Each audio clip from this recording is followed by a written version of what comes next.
Vi går av nästa och sen så nästa ska vi försöka hitta så att alla får vara det här var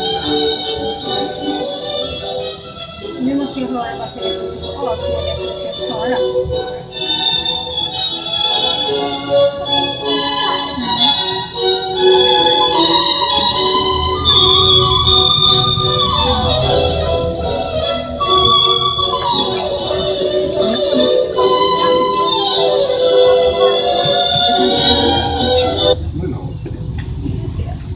Commerce is particularly important to this part of Stockholm city.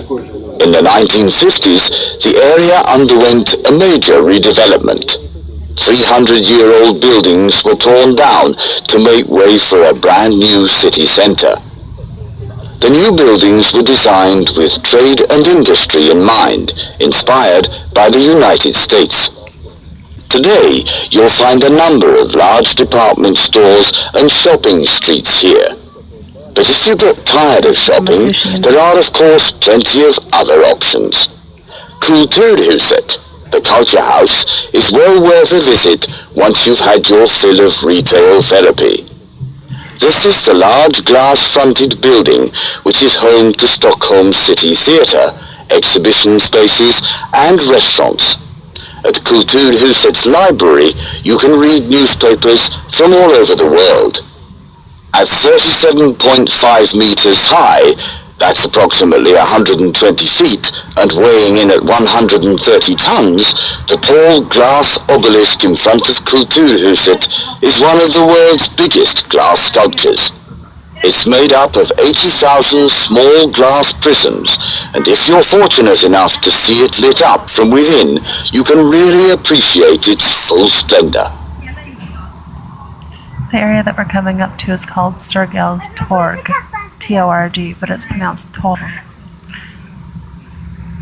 You'll be able to see a bunch of the food booths at the International Food Market that we've been going to a couple of times. And you might be able to catch a glimpse of the tourist center where I've gone in for some free water.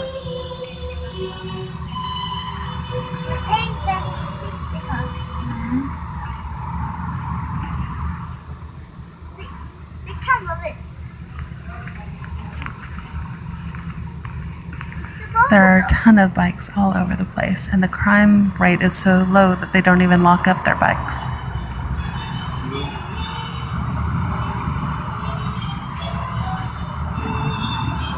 Today is Saturday, which is traditional Swedish sweets day.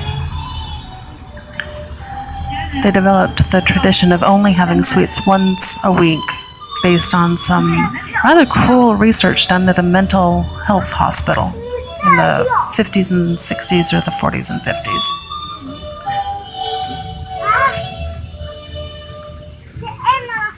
They were deliberately causing tooth decay in the mentally ill.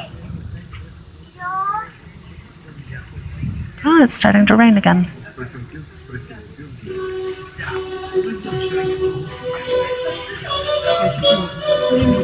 You can see the food booths over there.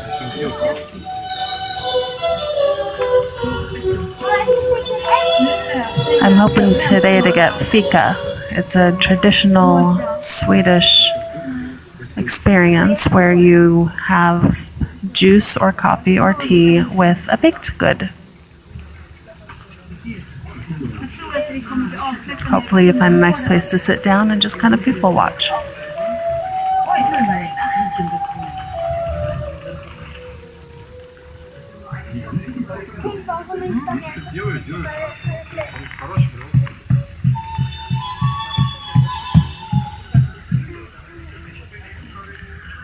That structure is the glass obelisk they were talking about. Not my favorite obelisk.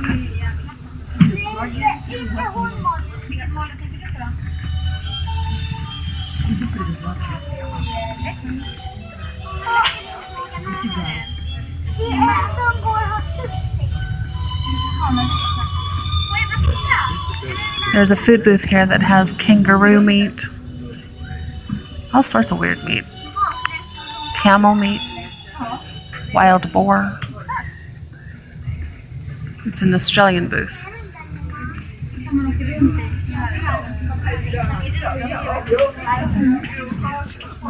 Smells really good around here.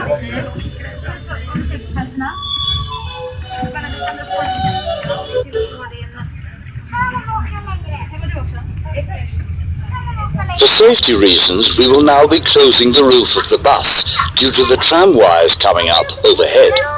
Please remember to stay seated when the bus is moving, and please also note that the use of seat belts is prescribed by law in Sweden.